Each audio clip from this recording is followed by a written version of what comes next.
Gars, j'espère que vous allez tous bien. Victoire du Barça dans ce classico, quatrième classico consécutif gagné. J'ai retrouvé le sourire. Oui, il y a la déception encore, hein, un peu par là, l'Inter Milan.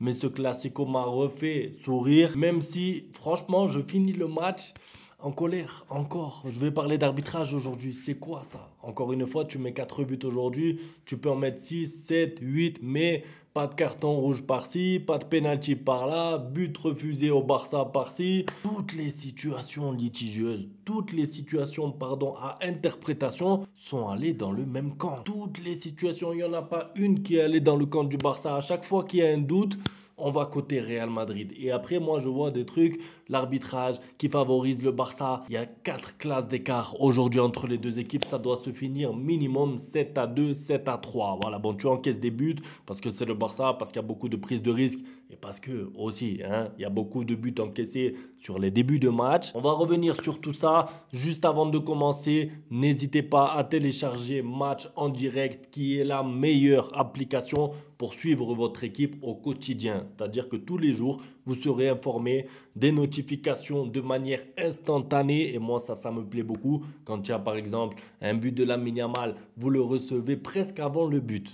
J'exagère, mais en tout cas, l'application est super réactive. Elle est fluide. Vous avez plein de statistiques intéressantes avec notamment les notes du match, les compositions, dès qu'elles sortent, vous êtes averti, le classement général de tous les championnats, le calendrier de toutes les équipes. Je ne peux pas vous détailler toute l'application tellement elle est bien, tellement elle a d'options. Téléchargez-la, choisissez votre équipe préférée avec, je l'espère bien sûr, le Barça. Et comme ça, vous ne raterez rien, vous serez informé de tout. Application 100% gratuite, lien dans la description. Merci à Match en direct. Téléchargez-la au passage, ça soutient la chaîne. Alors, je vous ai dit, je suis content, bien sûr que je suis content parce qu'il fallait à tout prix gagner ce match. Il fallait en tout cas ne pas le perdre et le Barça a joué pour le gagner. Ils n'ont pas joué pour ne pas le perdre, même jusqu'à la 93e. Ils jouaient encore le piège du hors-jeu. J'étais là devant ma télé, je me disais, vous n'allez pas me refaire comme contre l'Inter Milan. Calmez-moi ce match à la fin à 4-3.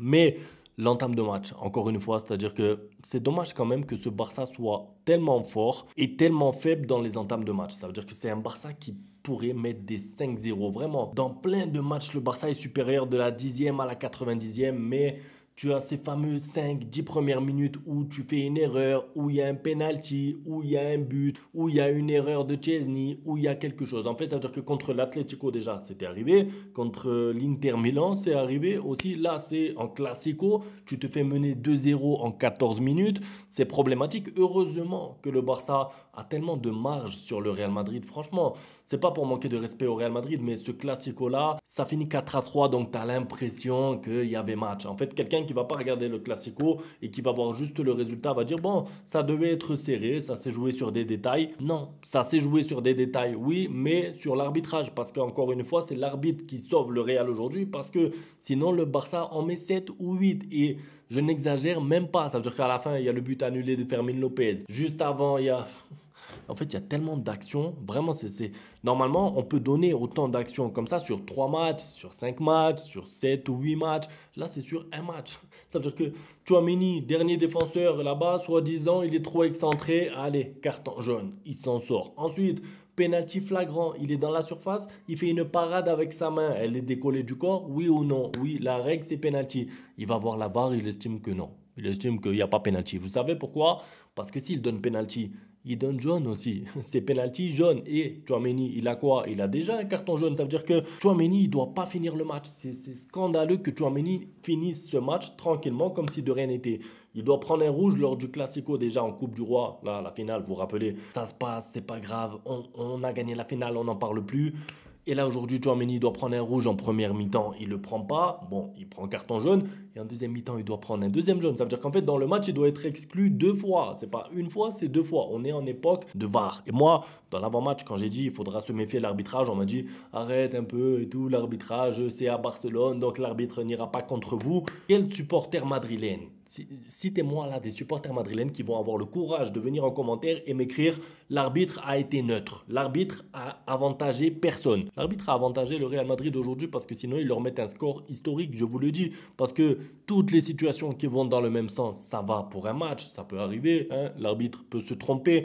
2 fois, 3 fois sur des actions aussi nettes, quand c'est un penalty ou quand c'est un carton rouge, pour moi c'est grave. Et en fait le problème c'est quoi? C'est que tu maintiens le Real Madrid en vie. Ça veut dire que quand il y a des erreurs comme ça, même si le Barça mène 4-2, même si le Barça est supérieur, tu n'es pas à l'abri parce que au lieu de mettre le cinquième, au lieu que le Real soit à 10, ça reste 11 contre 11, ça reste du football. Et sur une action ensuite, on ne sait jamais, une contre-attaque, Mbappé, tout seul, triplé. C'est ça le problème, c'est qu'en fait, les erreurs d'arbitrage ont leur importance. Chaque petit détail compte. Et moi, les petites erreurs par-ci par-là, je veux bien une faute non sifflée au milieu du terrain. Ça peut arriver, ça, ok, ça va vite, je comprends. Mais les erreurs comme ça, là, où tu vas voir la VAR toi-même et tu décides, non, je laisse en vie le Real, je laisse en vie Tchouaméni, ils ont déjà pas de défenseur. Parce que, ça aussi, il faut le dire, comme le Real n'a pas de défenseur, Rudiger blessé, Alaba et tout, tu mets rouge à Tchouaméni, il n'y a plus personne pour la suite en fait, pour la suite de la Liga. Donc l'arbitre, tu as l'impression, en fait, tu le ressens, c'est intentionnel. Tu as l'impression vraiment que l'arbitre, il se dit, faut pas que le Real prenne 6 buts, il faut pas que la Liga se termine aujourd'hui. Tu as l'impression que c'est volontaire. Et moi, c'est ça qui me fait mal parce que tu as une équipe qui est largement supérieure si on parle football, tu as une équipe largement au-dessus et en fait, elle peut pas exprimer sa supériorité parce que il y a des bâtons dans les roues. Sur le deuxième but de Mbappé, il y a une faute aussi sur Lamine Yamal qui reste par terre, qui a mal. On voit qu'il y a le pied, je sais plus de quel joueur, je crois que c'est Valverde. Il y a un contact, il y a une faute. En fait, la faute, elle est légère, mais il y a faute. Et après, ouais, ils vont en contre, ils mettent le deuxième but 2-0. Déjà, le penalty, le premier, il y a hors-jeu, mais bon, apparemment, il fait pas action de jeu Mbappé. Allez, moi, j'ai dit, c'est pas grave, ça, ok, je comprends. Mais ensuite, quand je vois qu'il y a une deuxième action litigieuse, une troisième, une quatrième, le rouge de Tchouaméni, le penalty non sifflé, ça fait 5, 6 actions qui sont allées toutes dans le même sens. Et en fait, c'est grave. Et le problème, c'est ce que c'est aussi, c'est que le Barça ne peut pas parler. Le Barça ne peut pas s'exprimer sur ça parce que on est en 2025, mais tu as l'impression qu'on est en 1925. Ça veut dire que tu as l'impression qu'on est 100 ans en arrière parce que si Hansi Flick parle d'arbitrage, il va prendre 4 matchs. Si Laporta parle d'arbitrage, ça va être encore pire. Si un joueur du Barça va en conférence de presse et parle d'arbitrage, il prend 3 matchs, 4 matchs. Donc en fait, tu as l'impression vraiment de vivre à une époque où tu dois te faire voler et tu dois accepter de te faire voler. Tu ne peux rien dire parce que si tu réclames, si tu te plains, c'est toi qu'on suspend, c'est toi qu'on sanctionne. Et moi, je trouve ça grave. Maintenant, c'était une parenthèse d'arbitrage, mais je suis obligé. Encore une fois, je suis obligé parce que moi, c'est pas ma passion de parler d'arbitrage. À la base, j'ai fait la chaîne pour parler football. J'ai pris du plaisir devant ce match, mais je suis obligé, encore une fois, parce que une action, 2 actions, ça va. Quand c'est 5 ou 6 dans le même sens, ça va pas. Donc, niveau composition, il a décidé de faire du classique, de reconduire le même 11 avec Ferran Torres, avec Dani Olmo, avec Martin, avec Eric Garcia. Et ça tourne bien. Alors oui, l'entame de match, encore une fois, raté. Mais techniquement parlant, en fait, c'est pour ça que je vous ai dit tout à l'heure, pour moi, il y a 2, 3 classes d'écart entre les deux. C'est que tu le vois, tu regardes le match et tu vois un Barça qui presse haut, un Barça qui récupère des ballons haut, un Barça qui joue au ballon, un Barça qui tente des choses. Parce que c'est encore une fois pas pour manquer de respect au Real Madrid, mais la tactique, c'était quoi du Real? Franchement, j'ai l'impression que c'était mon petit cousin, vous savez, quand il joue à la play et qui fait que des L1 triangles, des longs ballons sur Mbappé, parce qu'il ne sait pas jouer, il a du mal, voilà, il est petit, il a 7 ans, donc en fait, il fait des longs ballons, des longs ballons, des longs ballons. Ben là, c'est pareil, tu as l'impression qu'il y a le Barça qui joue au football, qui essaye, qui construit des jeux en triangle, des doublements, pardon, même de Eric Garcia à droite et à gauche Martin, et eux, c'est récupération, Arda Güler, Mbappé, deuxième mi-temps Modric, Mbappé, Vinicius, Mbappé, long ballon, je ne sais pas, moi il y a des supporters madrilènes qui prennent du plaisir vraiment de voir les matchs du Real Madrid en jouant comme ça, parce que oui ça marche, ça marche. La preuve, Mbappé a marqué 3 buts aujourd'hui, mais pas moi, je supporte le Barça justement pour le football qu'il pratique, et moi j'ai été fier de voir un Barça réagir parce que l'élimination contre l'Inter Milan, les gars, quand même, elle a dû faire mal. Elle a dû faire mal, elle est récente. Et pouvoir réagir comme ça, pratiquer un football risqué, parce que bien sûr, c'est risqué. Tu joues comme ça, bloc très haut contre le Real, de Vinicius, de Mbappé, qui, on va pas se mentir, sur une balle longue, ça y est, ils sont face au gardien. Hop, Mbappé, il n'a plus qu'à marquer. C'est frustrant. En fait, c'est frustrant parce que tu as l'impression que plus tu crées du football, plus tu peux être puni par l'anti-football, ou en tout cas par quelque chose qui ressemble de loin au football idéal qu'on imagine. Très content de voir la réaction du Barça parce qu'en fait quand il y a 2-0 ça commence à être chaud. On se dit oui, le Barça est remonté souvent, mais il fallait réagir vite et le 2-1 qui vient rapidement fait que ça y est, le match prend une autre tournure. Lamine Yamal ensuite incroyable. Son but il est incroyable à Lamine Yamal. Moi je sais que On m'a dit Dembélé va être Ballon d'Or. Bon, peut-être parce que la Ligue des Champions a son importance, peut-être parce que évidemment Dembélé fait partie du projet du PSG, c'est l'individualité et tout. Si Paris gagne, bon, ça sera peut-être Dembélé Ballon d'Or, mais en tout cas, les émotions que me procure Lamine Yamal, balle au pied, franchement, le 2-2 est magnifique, l'enroulé est parfait. Ça m'a rappelé une action contre l'Inter Milan. Ça m'a rappelé la fameuse parade de Sommer. Aïe aïe aïe, quand j'ai vu cet enroulé rentrer, je me suis dit comme quoi, des fois le football vraiment ça se joue à quoi? Ça se joue à ça, des fois. Ça veut dire que la main de Sommer qui la sort, là c'est Courtois, il la sort pas parce qu'elle est encore plus bien placée par la Yamal. Franchement, en une touche de balle comme ça, petit filet, merci 2-2. Et après, t'es supérieur, donc c'est logique, c'est un 2-2 mérité. 3-2 dans la foulée, Rafinha aussi. Franchement, j'ai beaucoup aimé le match de Rafinha parce que j'ai beaucoup aimé son match, mais, je rajoute mais, parce qu'il a gâché 3 occasions énormes.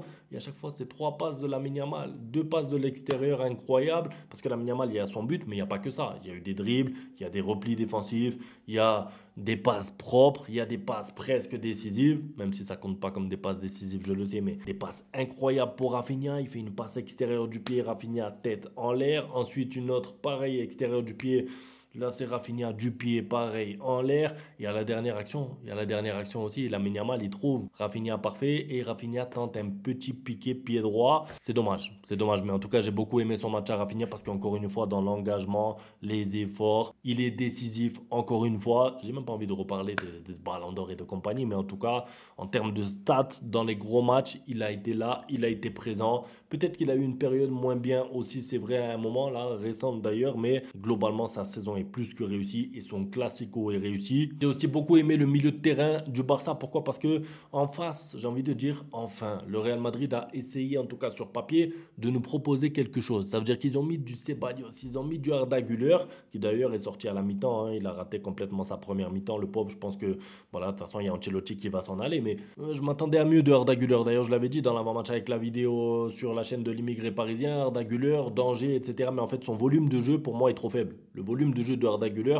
c'est pas pour faire un débrief du Real Madrid, mais tu es dans un classico, bien sûr que tu as une patte gauche incroyable, mais en fait, si physiquement parlant, on te voit pas dans le match, forcément, tu n'auras pas le temps de briller, balle au pied, par ta technique. C'est juste logique. Donc, Arda Güler, d'ailleurs, je pense que c'est pour ça qu'il sort à la mi-temps, c'est parce que tu es dans un classico. Il faut courir, il faut y aller. Quand tu vois, par exemple, le classico de Pedri, de Jong, qui vont au duel, qui vont à la couverture, qui vont au contact, qui gagnent des duels, va te permettre d'avoir un Arda Güler qui se balade sur le terrain et qui attend juste un corner pour dire j'ai une patte gauche incroyable. Il a une patte gauche incroyable, c'est une réalité, mais on en attend plus, franchement, dans un classico. Donc côté Barça, j'ai beaucoup aimé le milieu de terrain parce que il fallait répondre présent quand même à un milieu de terrain aussi fourni. Quand tu vois le monde qu'ils avaient, quand tu vois Bellingham, quand tu vois Arda Güler sur le papier, je me suis dit franchement au milieu de terrain, je suis curieux. Et finalement, Pedri, De Jong, ils les ont mangés au milieu. Franchement, aucune chance de pouvoir ressortir la balle proprement. Un pressing coordonné, un pressing parfait. Pedri qui d'ailleurs a reçu son trophée d'homme de joueur du mois juste avant le match. Il nous a sorti encore une fois un gros match. D'ailleurs, il y a eu des duels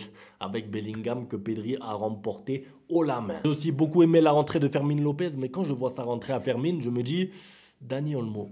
Je me dis Dani Olmo, en fait, je me dis c'est dommage parce que tu vois, on voit Lamine Yamal, on voit Ferran Torres qui au passage a fait 3 passes décisives sur la première mi-temps parce que je parle de Rafinha et je parle de Lamine Yamal, mais la justesse de Ferran Torres pour décaler Rafinha parce que dans la surface, Ferran Torres d'il y a 1 an et demi, là, quand il n'était pas en confiance, il aurait pu tirer du gauche, rater à côté ou quoi. Là, il a la justesse de trouver Rafinha à plein axe. Ensuite, ça fait but, je crois que c'est le quatrième, c'est le 4-2.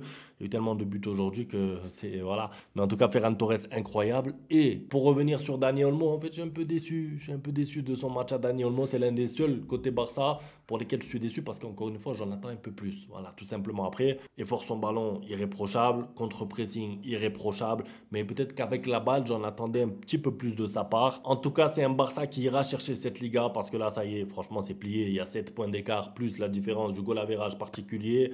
Il reste 3 matchs. Il te manque pas beaucoup de points. Et en plus, le Real, je suis même pas sûr qu'il gagne les 3 matchs restants parce que franchement, ils vont juste jouer, eux, pour faire des passes à Mbappé pour qu'il aille gagner son Pichichi. Voilà, le foot moderne, les individualités, bravo Mbappé, tu seras Pichichi, mais en tout cas, la Liga, tu touches pas, la Coupe du Roi, tu touches pas, la Super Coupe d'Espagne, tu touches pas, la Ligue des Champions non plus. Très content, donc juste un peu déçu de voir un arbitrage comme ça en fait en 2025. Voilà, vraiment, hein, c'est un sentiment que j'ai après le match où je me dis comment c'est possible autant d'erreurs dans le même sens au cours du même match, 2 fois d'affilée.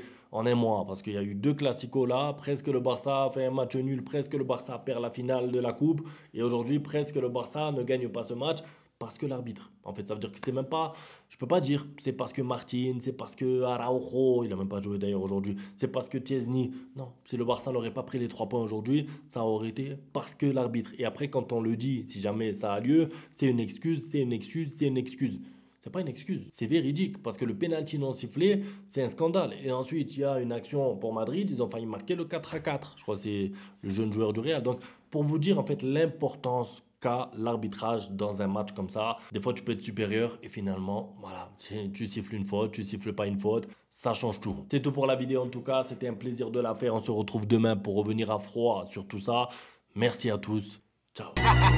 Bang, bang, bang, bang, goodbye. Ustedes pueden aceptar mi negocio o aceptar las consecuencias. Plata o plomo.